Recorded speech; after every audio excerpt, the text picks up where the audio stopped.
Have you ever wondered what goes on behind the table at a dance competition? Exactly what are the judges looking for anyway? This is Making the Impact, a dance competition podcast. Each week, we'll cover a different topic related to the world of competitive dance from the perspective of the judges behind the table. It's getting to be that time of year. Competition numbers are almost finished, and it's time to start thinking about cleaning. This week, we're here in the studio with IDA judges Christina and Chloe to discuss some of their favorite tips and tricks for cleaning competition dances. All right, so welcome to the second episode of Making the Impact, a dance competition podcast. I have two amazing IDA judges here with us tonight. I have Christina Yoder and Chloe Roberts. Say hi, y'all. Hi. Hey, guys. Hi. How's it going? Good. I'm so happy you guys are here with us. I know that we're really excited to launch this podcast, and you guys are making this happen in our second episode. So thanks for donating your amazing knowledge and expertise in the dance world. And we're talking all things competition cleaning, how to clean our dances today, and hopefully helpful tips in the rehearsal studio. And I'm also here with my amazing co-host, Lesley Mealor. Hey, everybody. We're so excited to have you ladies here with us today. Today, we are talking about competition cleaning. This episode was inspired by a blog that Christina actually was a contributor to back way back in October of 2017. We got lots of fun tips and tricks from 8 of our IDA judges. And Christina, this was a really popular blog. Do you remember contributing to it, and why do you think it was so popular? I do remember contributing to it. I think that a lot of teachers struggle to come up with creative ways to keep things fresh in the studio, especially when they're learning choreography over the summer, and then they are continuing that choreography until the following summer. So keeping it fresh, keeping the kids inspired, that's something that we all struggle with, and getting some new ideas is always helpful. Chloe, why don't you tell us a little bit about yourself before we jump right in? Yeah, hi. So I'm Chloe. Thank you guys so much for having me. So I am a teacher and a choreographer. I'm currently the jazz and contemporary director at a studio in Santa Barbara, California. But I also travel a lot, pretty much every weekend, to set choreography for competition teams all across the United States. So yeah, thank you guys so much for having me. Yeah. Thanks for being here. I've watched Chloe's amazing dances at competition, and they are fierce. And Thank you so much. I'm obsessed. I wish I could choreograph like you. It's so inspiring to see unique stuff on the competition stage like that. Thank you. Yeah, Courtney left me the best judges feedback I've ever gotten, ever, in like 10 years of being a teacher and choreographer. One of the things she said was, I want to meet the person that created this. And I remember that just meant so much to me that it was it was such a personal comment, you know? So, yeah. Thank you. I appreciate that. It's nice sometimes, as teachers to hear that. Sometimes we're always talking to the dancers, and then it's like, hey, there's a whole choreographer on the other side that created this beautiful piece. We got to recognize that. Yeah, exactly. So thank you. Yes. And Christina, can you tell us a little bit about yourself? Absolutely. I am Christina Young Yoder. That's what my bio says. I currently live in South Bend, Indiana, and I travel and teach almost every weekend, or I'm judging every weekend. I'm an alumni of Sesame Street Live, some different tap companies.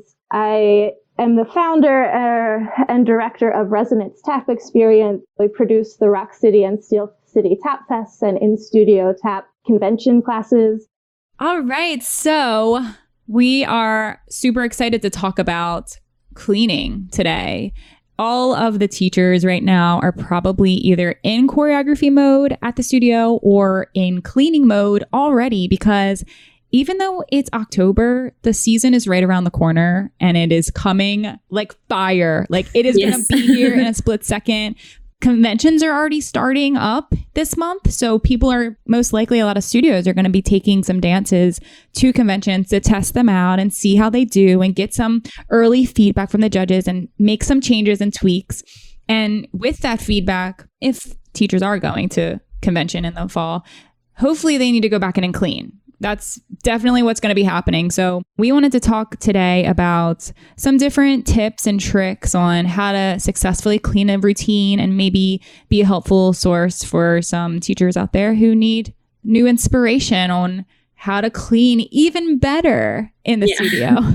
Well, and I think the first the first line of defense for this, for cleaning choreography is, how do you engage kids for that long to learn a dance and then to clean it? Because you have to start with teaching it. And I know some people start cleaning as they teach. Like, that's a strategy you can have. And some people choose to start cleaning after they've taught. So, Chloe, what do you do? What's your strategy? Yeah, so I agree. I think those are two very solid strategies that people use. I actually asked some of my students the other day, I was like, so I'm going to be on this podcast. We're going to talk about cleaning. And I would love some feedback of like, what do you guys like that we do in class? And they were so excited to tell me about this. I love that. Yeah. And most of them, I largely work with high schoolers, so I'm not working with little kids as much anymore. So these are high schoolers that they learn probably anywhere from 20 to 30 competition dances. They go to big conventions, big competitions. So they're learning a lot of stuff. And overwhelmingly, they all said that they like to learn the entire dance and then go back and clean. And that they feel better when they have time to get the choreography in their bodies for a while and then go back and make those small adjustments, as opposed to learning, 1-8 count and then spending a lot of time making it super specific right off the bat. So that's how my students say that they learn best. I think I also learn best that way as well. So yeah. Christina, what about you? Because I mostly travel and teach, I don't always have the opportunity to clean as I'm going, depending on how much time I'm given in a studio. So I try and give as many tips and tricks as I'm going, so that when they come back and evaluate what I've given them, they have some tools in their pockets to pull out and things to remember. But yeah, I also like to teach it. If I have my students in a studio, I like to teach it and then come back and clean after it's in their bodies. It's muscle memory. It's easier to teach it when they're out of their head, or to clean it when they're out of their heads, than whenever they're stuck. Yeah. Yeah, because that can be really intimidating to, okay, here's your 5, 6, 7, 8. Now your finger is here and this is here. Right. And that makes sure, that's especially for, high schoolers or anybody younger or less experienced. I mean, that's a lot of information at one time. I agree. Yeah, I'm trying to think of what I prefer, like as a dancer. Mm-hmm. And I actually think that I want it to be taught exactly how the teacher or the choreographer wants it to look.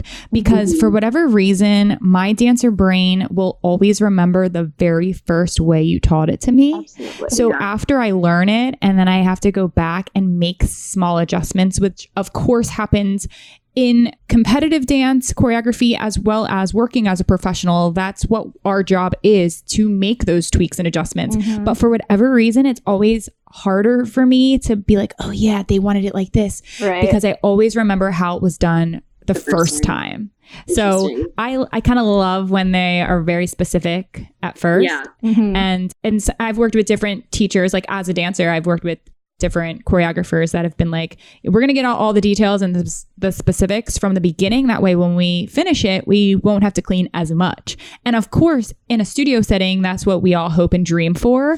But sometimes that doesn't always happen. I'm speaking in a professional perspective as a professional dancer. But yeah, I think that it's two very different, ways to clean for sure. Yeah, definitely. And I think that's something that's important for teachers to remember as well, is that there's so many different kinds of learners in your classroom. And so being aware that there might be a student that is going to want those specific details right up front. Mm-hmm. And I think just trying to get to know your classroom and get to know your students as well as you can, that can be really beneficial when you are figuring out the best strategy of how you're going to clean. But then, as you said, Christina, like sometimes you go in, and I just got back yesterday from a choreography trip and I set like 10 pieces in 2 days. And so, cleaning is not really like the number one priority when you're there. So I think that's important for teachers, but also for choreographers as well, of developing the strategy that's going to work best for you in whatever particular environment it is that the students are going to be learning the choreography. Yeah, absolutely.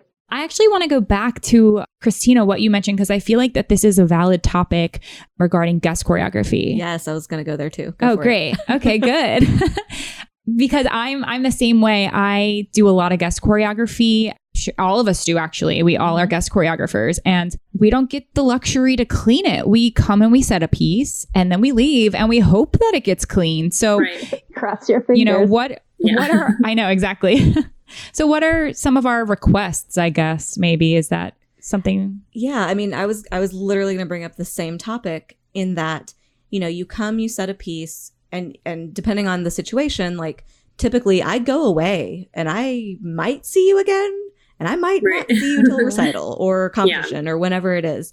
But I had an experience a couple of years ago where I set a piece and then I was away for something. It was at a studio I was teaching at, and somebody else cleaned my number. And I came back and it wasn't not clean, but the other person had changed things, like very, very clear things that I had done something in a specific way for a specific reason to achieve a specific goal. And she like dumbed it down a little bit. And it was like, it was like September or October. So I typically give you, I'm going to give you a couple more months before I'm going to change that just to see if you can get it. And so I guess my question to you guys is, do you guys set parameters for the people who clean your piece, or do you just hope and pray that they don't, change things and you can't recognize your own choreography? It depends a little bit for me where I am. If I'm at the studio that I've been at for a long time, or with dancers that I've been working with for a long time, I kind of trust them already and know what their process is going to look like. I know that they understand my style. They understand what I'm going for. If at all possible, I like to sit down with whoever's going to be cleaning the routine and go over like, this is what I'm looking for. This is where we're going. These are some goals that we're striving for. If I'll try and give them some things like, absolutely do not touch this phrase. Right. If there's something that's super important. But there are some times where it's a dancer I've never met before, a studio. Like I've set choreography for dancers that I meet when I walk into the studio. Their mom or dad has a key. I walk in, I work with that kid. I never see another teacher or studio owner. And you're trusting the parents to convey information. And that's really hard. Oh, yeah, absolutely. Yeah, I think what you said, Christina, about like, it's really valuable if you can talk with another teacher, or specifically the teacher that's going to be cleaning the piece. So for example, I like to, if possible, have the teacher that is going to be cleaning the piece present during the rehearsal process. So if that teacher can be there when I'm setting the piece, that's the best possible option. But that doesn't always happen. But I agree about like if you go to a place where you know the students and you know the teachers, they know your style, then that's really helpful. I really trust people kind of make my vision come to life and they know what I want stuff to look like. But I have had experiences where I've seen the piece like on YouTube months later, and it's almost been like too cleaned. Like it's been cleaned kind of like you said, Lesley, that it's been like phrases have been dumbed down and things have lost their texture or their intricacy. And that is frustrating. And that's something that I am trying to figure out how to, when I teach and when I set pieces, make sure that, that won't happen, or do my best to stop that from happening. So I think what you said, Christina, about, make sure that you don't touch this phrase, like maybe I just need to be more upfront about that and be very clear about, what timing is interesting and necessary for the piece. So yeah. Do you guys find that videoing your choreography for them, like Yes, you doing absolutely. it or having them do it Both. next to you? Both. Yeah, I like to do it with, if it's a solo or a duo trio or something, Mhm. I like to do as much as I can with them. Mm-hmm. I'm not getting on the floor with you probably, but I'll give you the phrases and everything, just because, again, if you're teaching somebody in 8 hours, over 2 days, and then you're never seeing them again, or you're only seeing them once every couple of months, you have to have that reference to go back to. And I think it's valuable for me too, as the choreographer, to look back and be like, well, what did I do? Was that what I did? Mm-hmm. Oh, I guess it was. Definitely. That looked nice. It didn't look like it. You need to try that again, because remember what it looked like? Like, it didn't look like that just now. Yeah, definitely. I'm curious to know if teachers really do go back to that reference video, because I think soloists do, but in a group situation, I don't know if they really are studying and being like, oh, well, let me go look at the reference video and see what this 8 count's supposed to be. I don't think that they are. And something that actually I really enjoyed when I taught once and choreographed once at a studio, they had like a rehearsal assistant for me. And that's smart. Yeah, and it was awesome. And like they're maybe like one of the seniors or somebody at the studio that like wasn't in the dance. So they were an outside perspective, and they were able to just kind of like take notes on what the spacing's supposed to be, or learn the choreography with me, learn that phrase with the dancers. So when they rehearse it without this person, because they're not even, this dancer was an assistant, so they weren't the teacher. They weren't going to be running the dance or cleaning the dance themselves. They were just going to be the person that's like, I know what it is. And there's not a million people raising their hand saying, oh, I know this was what she said it was supposed to be. You know what I mean? I hate that battle in the classroom. I've been there when I've tried to clean other people's dances, and and I'm just like, so what is that supposed to be? And there's some person that's like, well, it's supposed to be this, or it's supposed to be this. Well, I thought it was this. Ugh, you know what I mean? So it was a nice option. I would highly recommend that for teachers if they have guest choreographers coming in. Videotape everything. Take notes. I know some guest choreographers who send like blocking charts. Oh, that's serious. That's which I love. I mean, my crazy dancer brain would love that, to have a blocking sheet. So sometimes what I'll do is, actually always what I will do, not sometimes, always what I do now after learning from many seasons of exactly what you said, Courtney, happening, people arguing over specificity and things, is I will videotape a walkthrough where I stand in the back and, they walk through stuff and I give very specific stylistic, rhythm, those kind of notes as they do it. So then that way, when they're watching the video of themselves actually doing the choreography to the music, and if they're off because they've just learned it, then, it doesn't become this, well, was that on the one or the one-e and, or is that on the two? It doesn't become that kind of problem because then they have the video of the walkthrough where I'm slowly saying, usually in my lovely singing voice, that, it's on the one and that kind of thing. So I found that the walkthrough videos are really helpful. That's smart. Not necessarily having to do it full out, but just doing the walkthrough for those really clear, specific notes. Right, exactly. I also think that, and I don't know if I'm speaking for everyone, but I feel like that I kind of wish I was more involved once I left the studio. I feel like that I teach the dance, I videotape it, I give you all the resources I can give you in my short time there. And then I leave forever. Right. And sometimes I never even get a video of the dance. Maybe because of what we talked about, because maybe they changed a lot of it and they don't want to show it to us. Maybe, who knows? Or they're just too busy and they forgot.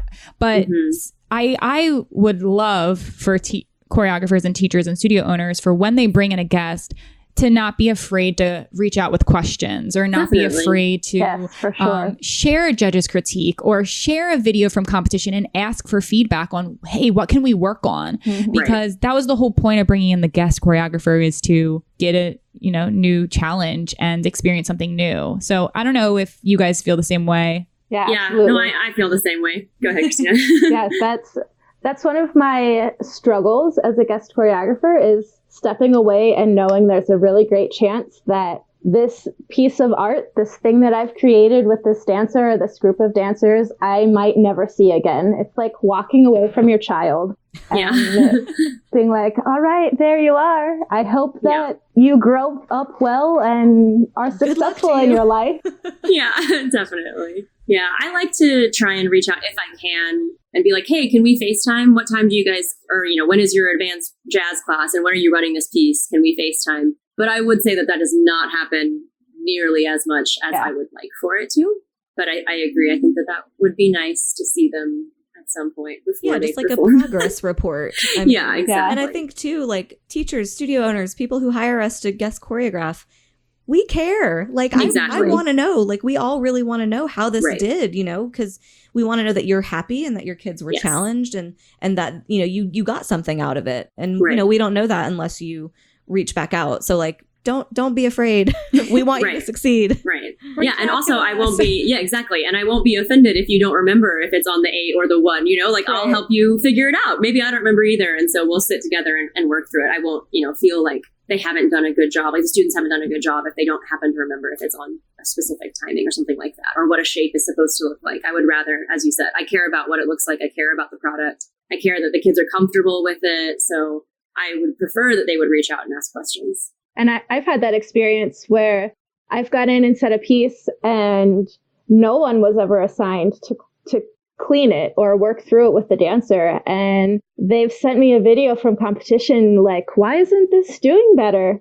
Well, have they practiced it? Have they run it? Has anybody seen this since I left there? Right. Well, and is this even my dance? Like, that's why it's not doing well, because it's not my dance. Song, I don't know what you just did. Yeah. Yeah, it's true. I mean, I know a lot of guest choreographers who have said things like, you know, if any changes are made, or if a teacher wants to adjust any part of my choreography, they need to reach out to me and approve it with me, or I will send them over a different alternative or something like that. And everybody's obviously different with their hopes for that, but in the end, I think that the guest choreographers are looking at it from a perspective of, I don't know what you might be changing it to, and you're still going to say that this was created by me. And, exactly. And, it's going to have my name on it at the end. Yes, exactly. Definitely. So it's a little scary when we don't know what it's going to turn out to be, right. Or even know if it's going to be cleaned like that, because we want you to succeed. We want it to be an exciting new piece, and we have all the hopes and dreams just like you do, but it can't be a fantastic piece unless it's cleaned, and not too overly cleaned either. Exactly. Yeah, absolutely. Do you guys, so we grew up, I mean, we really rarely had guest choreographers come in to set pieces on us, but when y'all grew up, did your teachers or anybody who were cleaning pieces have any sort of tricks that you remember that you continue to use to clean your own pieces? Anything that stands out? Yeah, so I also was not in a studio that was part of kind of like the guest choreography thing. I don't know if that's necessarily new. Maybe you guys can enlighten me. That seems like that's a recent, maybe in the last like 5 to 10 years that it's become more of a prominent thing for competition teams. But no, so my teachers always set everything in-house. And something that they did that I always enjoyed was sometimes we would do like body part cleaning. So it would be like, okay, we're going to run the entire thing and just talk about what our épaulement is. Or we're going to run the entire thing. We're just going to think about our arm pathways and things like that. And that works really well for me. And I still like to use that with my students. Yeah, that's one of my favorite things to do. And the kids love it, because if you've been cleaning a number for 1,000 years and they're just so over it, have them sit down, just do your arms. And like the little kids love that. They think it's so crazy. And it really actually does help because they're just only having to focus on the one thing. Yeah. And it is amazing how much more fun they have if you just break it up with like, okay, we're going to sit down and just move your arms, or like put your arms behind your back and just do the feet. Yeah, exactly. You can also sort of be like, oh, well, that's a more interesting way to move. Maybe we don't have arms there. Yeah, definitely. Yeah. Our studio, we did have some guest choreographers, which was kind of unusual for the time. We definitely brought in some top choreographers. And my dance teacher would be out in the studio learning the choreography right along with us. She made sure that we had all the details. She took immaculate notes. Mm-hmm. The shorthand that I use to write choreography is her shorthand. It's exactly what she does. Yeah, so I do like taking notes. I've taken that from her, especially for tap. I write out every step. I write out every count. I don't choreograph ahead, especially if I don't know the dancers, because I'll go with a broad idea, but I don't like getting into a studio stuck on my idea and not having room to change it if the dancer doesn't jive with what I've thought of. So being able to write quickly and have that something that I can explain to the dancers very quickly what this means is really helpful. I think that's such a great skill to have. I mean, we learned a little bit of that kind of notation in college for pedagogy, and I do the same thing as you do. I do the steps and the counts, and going back and looking at those notes, every now and then I get a little tripped up. I'm like, what was that? But if you know yourself, which we all know ourselves, like you can kind of get a picture of what you've created 10 years ago, and I think that's so helpful.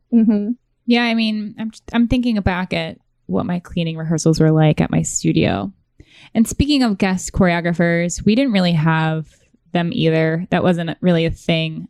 We had multiple teachers, and we were fortunate enough to have 2 teachers that lived in New York City, but traveled down to Maryland, where my studio was, every week to give us fresh New York City style. And it was very different than what our in-house teacher was teaching us. So it was kind of like having a guest, but it wasn't, because we knew them and we studied their styles and things like that. But we had a nice variety when it came to different choreography. And I just remember like we would go from the top, and my teacher would, and I still do this to this day, and I'm sure we all do. We're going to dance until I say stop, until I see something that looks crazy, and I'm going to press pause, and we're going to go back, and we're going to go through all the corrections, and we're not moving forward until we get that 8 count right, or whatever it is, and just keep going. And sometimes you have to just focus on section by section. I mean, obviously that's super helpful, because I need to just retain a few corrections, get them like into my head. Let's go back. I need to do it once so it's ingrained in my body, and then we can continue on, and I'll remember those forever. Yeah.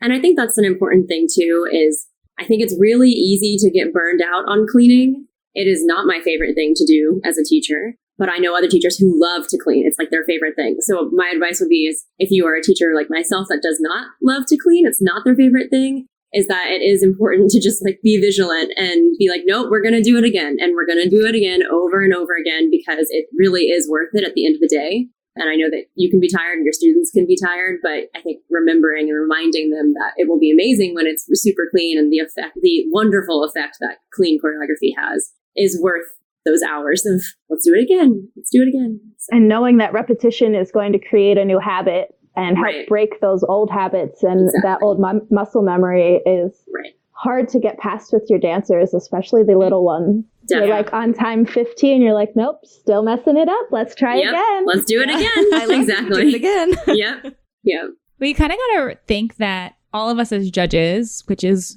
why we're here, because we're IDA judges, and that's what we do.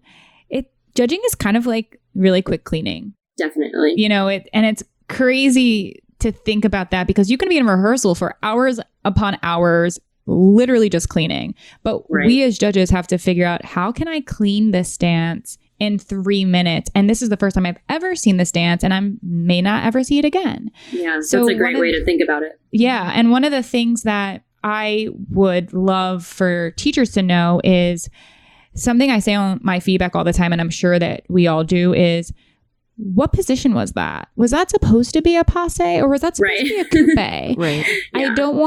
I think that something important while cleaning is to really distinguish and make sure that when you're watching it as a teacher, are you able to visually see every correct position? Because if you can't, then the judges won't either. Definitely. And, you know, you never want the judges to question something, because we don't know what it's supposed to be. You know, we're watching, taking it in for the very first time. So I think that would be in cleaning, and what the judges are looking for. That's definitely what I'm looking for, are clean positions. Mm-hmm. I say a lot, clear and distinct body angles, or body lines, or body shapes. Knowing where the energy ends and where the energy initiates. So if I'm reaching, is it coming from my sternum, or is that reach starting in the other arm and continuing through my body? Having clear pathways in and out of those positions, so that everybody, if it's a group, is doing the same. How are we getting up off the floor? Those little details sometimes get overlooked. And making sure that we're looking at all of the dancers. I know that when I'm watching my dancers, I know who's going to mess it up, and I'm looking at them. And I might be missing somebody on the other side of the room who's doing something completely crazy, and I just never bother looking over there. So stepping back and finding a new vantage point to see it is often very helpful. I also think that something that's important in cleaning, and something that I notice across the board, is just kind of gotten messy in general in the dance world, is transitions between movements. Yes. Oh my gosh, absolutely. Like, is your foot supposed to be turned out? Because that didn't look like it to me, you know? So thinking about that. Placement. Right, exactly. Yeah. And like, are we moving through a plie as we transfer weight? You know, so I think talking to your dancers about like, how am I transferring my weight from one position to the other is really important. And again, like you said, Christina, about, you know, how are we getting off of the floor? A thing that I see very, very common now is that when we're doing any sort of roll and then standing up, that there's all sorts of parallel, turned in, flexed feet to get you up. So, you know, like you said, it's just those minute details, but they make all the difference when something is finally clean. So transition. And it starts with the little one. Definitely. There's a lot of times where I see their senior teams are amazing and so clean, and then you see their younger teams, you're like, how is this the same studio? Like they miss that attention to detail when it doesn't transfer as well to the younger dancers. I want to hear, Christina, your perspective, like, of, you know, clean and clear positions that we're looking for as a judge, but in the perspective of judging tap, because you're the tap expert. And I know that when I judge tap, I am like, was that a flap or a shuffle? Was that a time step? I'm not sure. And I feel like that's why tap is so hard to judge. And so many teachers complain about, oh, well, the judges don't know tap. They obviously don't know what they're talking about. And it's like, no, actually, I just couldn't tell what your dancers were doing. Yep, like, I'm sorry, exactly. but I'd rather be clean and a little bit more basic so I can make out each step and judge those steps for how they were executed. So what are your thoughts on that? I tell my dancers that remember that your audience, for the most part, are not tap dancers. So you have to make it visual. You have to not necessarily over exaggerate, but you have to make your movements as clear as your sounds. So if it doesn't look like it's a shuffle, if your time step isn't picking your feet up off the floor, the sound gets muddled because we need space between your taps and the floor for the sound to resonate. And it also looks sloppy because we don't walk with our feet connected to the floor. You would look awkward doing that. And upper body, it doesn't need to be super choreographed if that's not your style, but it needs to have some shape. It needs to do something. It can't just be hanging dead next to your body for the whole 2.5-minute dance. That's disinteresting to your audience, and it's not aiding your choreography. Tap dancers also, tap choreographers, need to think about how their upper body feeds off of what their lower body is doing. So is there some shape that we're trying to create? Is there some way that our upper body is helping us transition from foot to foot or from side to side or facing to facing, things like that? I love hearing you talk about tap. You just have so much. It just makes so much sense when you talk about it. Yeah, I agree. I was telling her before, I was like, I have so much respect for tap because I'm personally a dreadful tapper, but I love it so much. So I love to listen to people who are really amazing at it talk about it. Yeah. Well, and speaking of, let's keep talking about tap for a second since we're there. So sound-wise for cleaning, how do you go about getting a big group of people to sound the same? Repetition. Make sure that everybody knows what the rhythm is. We count it, we scat it, we sing it, we clap it, we body percussion. We do anything to make sure that we know what the rhythm is. We also make sure we understand that we're not expecting our tap dancers to sound like one instrument because we're creating music. So if we're creating one universal sound, it's going to drown itself out. So for there to be a little bit of variation between the dancers is okay. It doesn't have to be 100% uniform. But if there's one person who's trying to stand out, to be the driving force, like you see it all the time where there's that one dancer who, she's the boss, she knows it the best. She's going to stamp the floor so hard. She's going to be limping off that stage, but she knows that everybody was following her. Yep. I don't need to see that person. I want to see everybody be confident, and everybody knows the routine, and everybody knows the accents, and everybody knows the rhythm and the timing and the meter and all of the other good stuff that creates the music. I feel like, we've talked a lot about, because I think, a lot of us do work with older, more experienced dancers, and we've had professional careers on our own. But, how can we, there's so many teachers and studio owners out there, and I've heard this, and I'm sure you guys have too, they want the judges to understand what a 7-year-old beginner student can do and like what the expectation is. And we'll touch on this even more in depth in another episode. But in terms of cleaning, how much can we expect from a 7-year-old jazz dance? They've taken dance for 2 years and they're in this beginner level competition and it's their first time. They're doing, boogie shoes or whatever their dance is. And, what? Haven't we all? If you haven't danced to boogie shoes, you're missing out on something. Yeah. Yeah. But, how do we help those teachers help those kids? That's my question to you guys. I think what you said. Sorry, go ahead, Chloe. No, I was going to agree what you said a minute ago, Courtney, about that you would rather see shapes that are clear and clean than something that is more advanced than that dancer's ability and not executed correctly. So like for me, I don't need to see a 7-year-old be doing aerials or a la Saccone turns or, anything that I would not expect, like even, high school dancers to be able to complete. So there are 7-year-olds that can do those kind of movements, and that's great. But if they're competing in a primary or beginner category, I would much rather see a nice, clean single pirouette with a high passe, strong arms, and a smile than something that they can't do.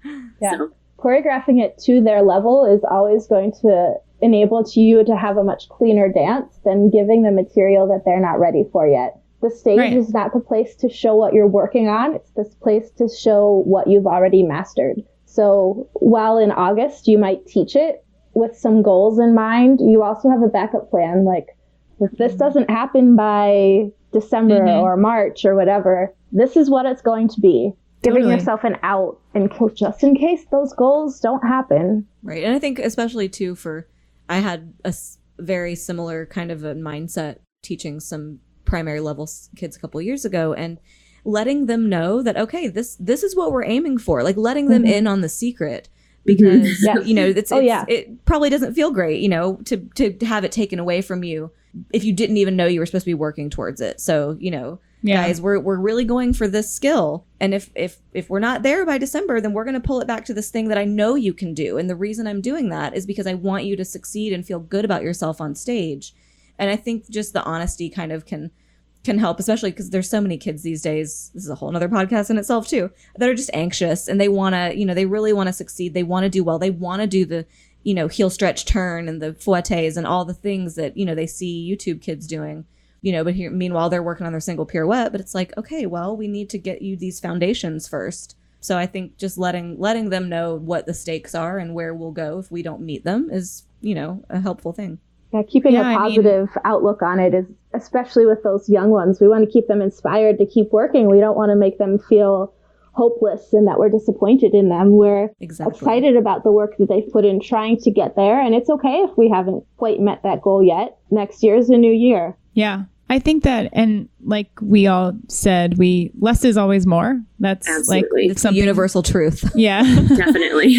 I definitely think that if you're in the beginner level, think about it like that. Look at the fact that you are beginner, and we don't need to see more than a single. I'll take a double if it's clean, right? But I don't want to see a sloppy double. Right. And just because you're in the beginner level, of course, when you move to the intermediate level, you don't have to be doing double pirouettes. You can still be doing a clean solid single if you want, and maybe hold it at the end. Yeah. Yeah.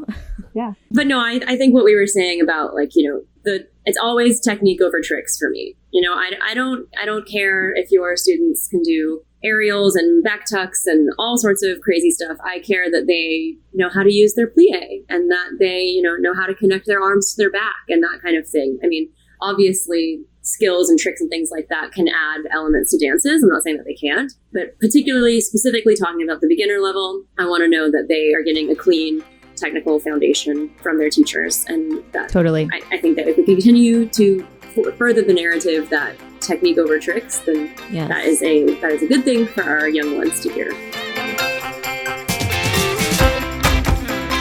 I hope that you listeners got some new ideas on how to clean your dances in the next few months. If you want to follow our amazing guests on Instagram, you can find Christina at ChristinaTap2 and Chloe at Chloe Roberts Dance. A quick shout out from one of our sponsors and IDA affiliated competitions. High Demand Dance Competition is a boutique competition experience you don't want to miss. You choose your stage lighting for every entry from their 9 color palettes, bringing a more professional feel and energy to the stage, and gives the choreographers more artistic control to see their work come to life. High Demand also brings the excitement of a nationals to every regional event, with improv competitions and a dance-off entertainment challenge.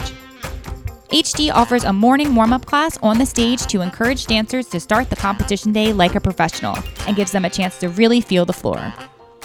HD is passionate about continuing education and offers a variety of scholarship opportunities to their dancers. On top of it all, High Demand is committed to providing a fresh, fun, positive, and professional competition experience for the dance community. For more information, visit hddancecompetition.com to see when they are coming to a city near you. Do you have a question you've been dying to ask a judge? Now is your chance to send us your questions. We might answer them on the show and give you a shout out.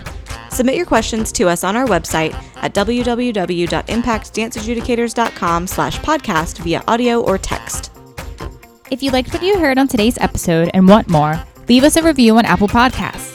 The more positive reviews we get, the more great content we can bring to you all about things dance competition. Head over to Apple Podcasts to rate us and leave us a review now.